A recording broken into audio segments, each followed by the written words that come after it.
سڵاتان لێبێت و ئەم کاتتان باش بینەرانی خۆشەویستی تەلەڤیزیۆنی کۆمەڵە بە یارمەتی هاوڕێیانی هاوکارم لەگەڵتانم بۆ پێشکەشکردنی گەشتی هەواڵەکانی ڕۆژەی دووشەمە سەرەتا سەردێڕی گرنگترین هەواڵەکان.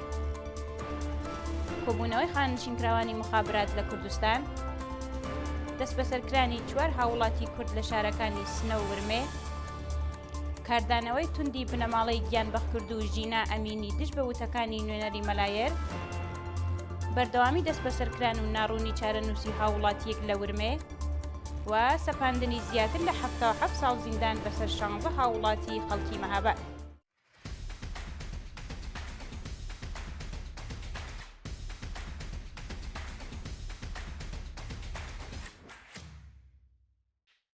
درێژەی هەواڵەکان.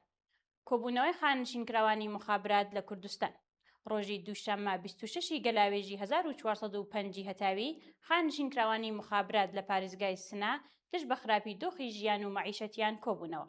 خانشینکراوانی ناڕازی ئاماژە بەوە دەکەن کە بەهۆی پێنەدانی حەقدەستە دواخراوەکانیان و هەروەها کەمبوونی لە دۆخێکی زۆر خراپی پیشەیدا دەژین و تەنانەت توانای دابینکردنی سەرەتاییترین پێداویستیەکانی ژیانی بنەماڵەکانیان نییە. لە درێژەی کۆبوونەوەکەدا ناڕازیان خوازیاری بەرزکردنەوەی ئاستی حەقدەست بە پێی ڕێژەی هەڵاوسان، دابینکردنی بیمێ دەرمانی کارامە، پێدانی حەقدەست و مەزایە دواخراوەکان و هەروەها بایەخدانی کۆماری ئیسلامی بە دۆخی ژیانی خانشینکراوان بوون. دەست بەسەرکرانی 4 هاوڵاتی کورد لە شارەکانی سنە و ورمێ. لە ڕۆژانی ڕابردوودا 4 هاوڵاتی خەڵکی شارەکانی سنە و ورمێ لەلایەن هێزانمنیەکانی ڕژیمەوە دەست بەسەر و ڕەوانەی شوێنێکی نادیار کراون. ئەو هاوڵاتیانە بە ناوەکانی عەیوەز بەهنەمونیان، شەعبان ئەحمەدوەش، ئیبراهیم ئەحمەدوەش، داریوش ڕەحیمی بە هێرشی هێزەکانی ئیدارە ئیطلاعات بۆ سەرماڵەکانیان بەبێ نیشاندانی بەڵگەی قەزایی و پشکنینی کەلوپەلەکانیان دەست بەسەر و ڕەوانەی شوێنێکی نادیار کراون. شایانی باسە کە تاکاتی داڕشتنی ئەم هەواڵە هیچ زانیاریەک سەبارەت بە شوێنی ڕاگرتن، دۆخی تەندروستی، هۆکاری دەست بەسەرکران و ئەو تۆمەتانەی کە خراونەتە پاڵیان لە بەردەستانیە. کاردانەوەی توندی بنەماڵەی گیانبەخکرد و ژینا ئەمینی دژ بە وتەکانی نوێنەری مەلایر. ڕۆژی ڕابردوو ئەمجەد ئەمینی و موژگان ئیفتخاری دایک و باوکی گیانبەخکرد و ژینا ئەمینی دژ بە وتەکان و بێڕێزیەکانی نوێنەری مەلایر لە پارلەمانی کۆماری ئیسلامی بە بڵاوکردنەوەی نووسراوەیەک هەڵوێستی توندی خۆیان دەربڕی.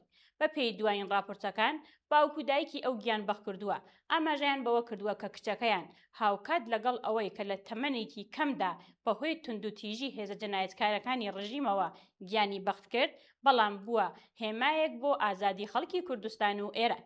لە درێژەی نووسراوەکەدا بە توندی لە وەڵامی نوێنەری مەلایردا جەخ لەسەر ئەوە کراوەتەوە کە ناو یادی ژینا ئەمینی هاوکات لەگەڵ هەزاران گیانبەخکردووی دیکەی ڕێگای ئازادی لە ئێران و کوردستان لە مێژوودا دەمێنێتەوە. بەردەوامی دەست بەسەرکران و ناڕوونی چارەنووسی هاوڵاتیەک لە ورمێ. بە پێی راپۆرتەکان پەروین ڕاستەق قەزەلباش سەرەڕای تێپەڕبوونی زیاتر لە 50 ڕۆژ دەست بەسەرکرانی هێشتا چارەنووسی نادیارە. ناوبراو ڕێکەوتی هەفتی پوشپەڕ لەلایەن هێزەکانی ئیدارە ئیطلاعاتی سپای پاسداران لە شاری ورمێ دەست بەسەر و ڕەوانەی شوێنێکی نادیار کرا و سەرەڕای تێپەڕبوونی زیاتر لە 50 ڕۆژ بەسەر دەست بەسەرکرانی و بە دوواداچوونی بنەماڵەکەی لە ناوەندە ئەمنیەکانی ڕژیم تا کاتی داڕشتنی ئەم هەواڵە هیچ زانیاریەک سەبارەت بە شوێنی ڕاگرتن، هۆکاری دەست بەسەرکران و ئەو تۆمەتانەیە کە خراونەتە پاڵی لە بەردەستانیە. سەپاندنی زیاتر لە 77 ساڵ زیندان بەسەر 16 هاوڵاتی خەڵکی مەهاباد. بە پێی دوایین زانیاریەکان 16 هاوڵاتی خەڵکی شاری مەهاباد سەرجەم لەلایەن دادگای ئەو شارەوە حکمی زیاتر لە 77 ساڵ زیندانیان بەسەردا سەپێنرا. بە پێی راپۆرتەکان ئەو هاوڵاتیانە ساڵی ڕابردوو لەلایەن هێزە ئەمنیەکانی ڕژیمەوە لە شاری مەهاباد دەست بەسەر و پاشان بە مەبەستی تێپەڕاندنی قۆناغی دادگایەکانیان بۆ بەندیخانەی ناوەندی شاری ورمێ گواستراونەتەوە.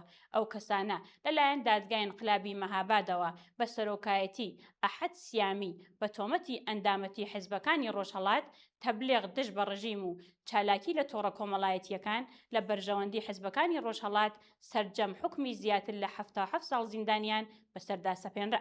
شایانی باسەکەەوە بەندکراوانە لە ماوەی دەست بەسەرکرانیاندا لە مافی دەستڕاگەیشتن بە پارێزەر و پەیوەندی لەگەڵ بنەماڵەکانیان بێبەشکرابوون. ئازادی دوو بەندکراو لە زیندانەکانی تاران و ئێڤین. لە ڕۆژانی ڕابردوودا ئەحمەد ڕەزا عەلیپور و فاتمە ئاتەشی خیاوی لە زیندانەکانی تارانی گەورە و ئێڤین پاش کۆتایی هاتنی ماوەی بەندکرانەکەیان ئازاد کران. بە پێڕاپۆرتەکان ئەحمەد ڕەزا عەلیپور خوێندکاری دەرکراو لە زانکۆی ئازادی تاران ڕێکەوتی 16 خاکەلێوەی ئەمساڵ لەلایەن هێزەکانی ڕژیمەوە دەست بەسەر و دواتر بە 6 مانگ زیندان محکوم کرا. ناوەبراو ڕۆژی شەممە 24 گەلاوێژ بە کۆتایی هاتنی ماوەی بەندکرانەکەی لە زیندانی تارانی گەورە ئازاد کرا. هەروەها فاتمە ئاتەشی خیاوی ڕێکەوتی 5 ڕەشەمەی ساڵی ڕابردوو پاش بانکێشکردنی بۆ دادسەرای ئێڤین دەست بەسەر و بە تۆمەتی تەبلیغ دژ بە ڕژیم و تێکدانی ڕێوشوێنی وڵات حکمی 2 ساڵ زیندانی بەسەردا سەپێنرا و پاش تێپەڕاندنی ماوەی بەندکرانەکەی لە زیندانی ئێڤین ئازاد کرا. سەپاندنی حکمی قورسی قەزایی بەسەر هاوڵاتیکی بەهایی لە قایمشار. بە پێڕاپۆرتەکان فەرانک زەبیحی لەلایەن دادگای قەزایی ڕژیمەوە حکمی 2 ساڵ زیندانی و بێبەشکرانی لە مافە کۆمەڵایەتیەکانی بەسەردا سەپێنراوە. ناوبراو ڕێکەوتی 18 خاکەلێوە بە هێرشی هێزەکانی ڕژیم بۆ سەرماڵەکەی دەست بەسەر و تەنانەت کەلوپەلە تاکە کەسیەکانیدا پشکێنراون و دواتر لەلایەن دادگای قایمشارەوە بە سەرۆکایەتی ڕەزا مەجازی بە تۆمەتی تەبلیغ دژ بە ڕژیم و تەبلیغ بۆ ئاینی بەهایی حکمی 2 ساڵ زیندان و بێبەشکرانی لە مافە کۆمەڵایەتیەکانی بەسەردا سەپێنرا. درێژەی ناڕەزایەتیەکانی کرێکارانی فولادی شادگان.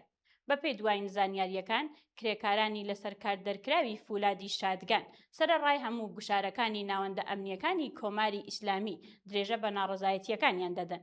کرێکارانی لەسەر کاردەرکراوی ئەو شێرکەتە کە زیاتر لە 100 کرێکارن ئاماژە بەوە دەکەن کە زۆربەیان زیاتر لە 10 تا 15 ساڵ پیشینەی کاریان لەو شێرکەتە هەیە و لە کتوپڕدا بەبێ ئەوەی کە لەلایەن بەرپرسانی ئەو شێرکەتە هۆکارێک ڕوون بکرێتەوە لەسەر کارەکانیان دەرکراون. لە درێژەی ناڕەزایەتیەکاندا کرێکاران خوازیاری گەڕانەوەیان بۆ سەرکارەکانیان و هەروەها بایەخدانی بەرپرسانی ڕژیم بە داخوازیەکانی کرێکاران بوون. ناڕەزایەتی شۆفێران لە سنووری ڕاسک. ڕۆژی یەکشەممە 25 گەلاوێژی 1450 هەتاوی شۆفێرانی بار هەڵگر لە سنووری ڕاست دژ بە ناکارامەی بەرپرسانی ڕژیم ناڕەزایەتیان دەربڕی. شۆفێرانی ناڕازی ئاماژە بەوە دەکەن کە سەرەڕای تێپەڕبوونی زیاتر لە 20 ڕۆژ کە چاوەڕوانی کۆتایی هاتنی کاروباری پەیوەندیداریەکانیان و بار هەڵگرەکانیان و هەروەها بەهۆی ناکارامەی بەرپرسانی کۆماری ئیسلامی و نەبوونی سیستەمیکی ڕوون هێشتا نەیانتوانیوە کارەکانیان کۆتایی پێبهێنن. ئەمە لە کاتێکدایەکە کەم تەرخەمی بەرپرسانی ڕژیم تێچوویەکی زۆری لەسەر دەستی شۆفێران داناوە و ئەمەش بۆتە هۆی ناڕەزایەتی بەربڵاوی هاوڵاتیان. کۆتایی هاتنی تەفاهمنامەی ئیسلام ئاباد و درێژەی ئاڵۆزیەکانی نێوان کۆماری ئیسلامی و ئەمریکا. ئەمڕۆ دووشەممە 26 گەلاوێژی 1450 هەتاوی تەفاهمنامەی ئیسلام ئاباد لە نێوان کۆماری ئیسلامی و ئەمریکا کۆتایی هاتوو هێشتا کێشەکانی نێوان ئەو دوولایەنە چارەسەر نەکراوە. بە پێی دوایین زانیاریەکان بەرپرسانی ڕژیمی کۆماری ئیسلامی ئاماژەیان بەوە کردووە کە لە سەرەتای ئاگربەستێک لە نێوان کۆماری ئیسلامی و ئەمریکادا لە ئارادا نەبووە تاکو ئاگربەستەکە درێژە پێ بدرێت یان نوێ بکرێتەوە. ئەمە لە کاتێکدایە کە بەرپرسانی وڵاتی پاکستان وەکو نێوەندگیری دانوستانەکانی نێوان ئەمریکا و کۆماری ئیسلامی لە هەوڵی نوێکردنەوەی تەفاهمنامەکەدان، بەڵام تاکو ئێستا هیچ هێمایەک لە دەستپێکردنەوەی دانوستانەکان دیاری نەکراوە و ڕۆژ بە ڕۆژ ئاڵۆزیەکان قوڵتر دەبنەوە. بە ئامانجگرتنی 3 کەشتی بازرگانی لە ماوەی تەنیا 72 کاتژمێردا لە گەروی هورمز. بە پێی دوایین راپۆرتەکان ناوەندی هاوبەشی زانیاریە دەریاییەکان لە ماوەی تەنیا 72 کاتژمێردا 3 کەشتی بازرگانی لەلایەن کۆماری ئیسلامیەوە بە ئامانج گیراون.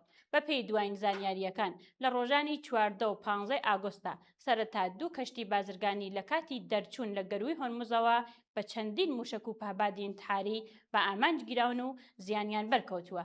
هەروەها کەشتێکی دیکەش کاتی تێپەڕبوونی لە گەروی هۆرموز لەلایەنێکی نەناسراوە بە ئامانجگیراوە و زیانێکی کەمی بەرکەوتووە.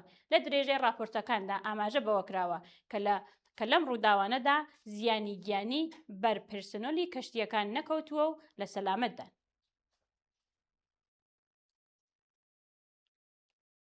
دووە هەواڵمان سەبارەتە بە کۆبوونەوەی نوێنەری ئەمریکا لەگەڵ نوێنەرانی حەماس لا میسر. ڕۆژی یەکشەمە 25 گەلاوێژ نێردراوی ئەمریکا لە میسر لەگەڵ نوێنەرانی حەماس سەبارەت بە دەستپێکردنی چەک داماڵینی ئەو گروپە سەر بە کۆماری ئیسلامی کۆبوونەوە. کوشنەر نێردراوی دۆناڵد ترامپ لە کۆبوونەوەکەدا ئاماژەی بەوە کردووە کە پێویستە حەماس بەمەبەستی دەستپێکردنی مەدەنیکردنەوەی ناوچەی غەزا هەنگاوی بەکردەوەی هەبێت تاکو ئیسرائیل هەنگاوی پێویستدانێت. ناوبراو هەروەها جەختی لەسەر ئەوە کردەوە کە پێویستە پرۆسەی چەکداماڵینی حەماس و هەروەها گواستنەوەی حکوومەتی غەزە و دەسەڵاتێکی تێکنۆراتی فلستینیەکان خێراتر بێتەوە تاکو بوو بە قۆناغێکی باش بگەن. بینەرانی عزیز و خۆشەویست هەواڵەکانمان پێشکەش کردن. هاتوو ساتێکی خۆش بۆ هەموو لایەکتان.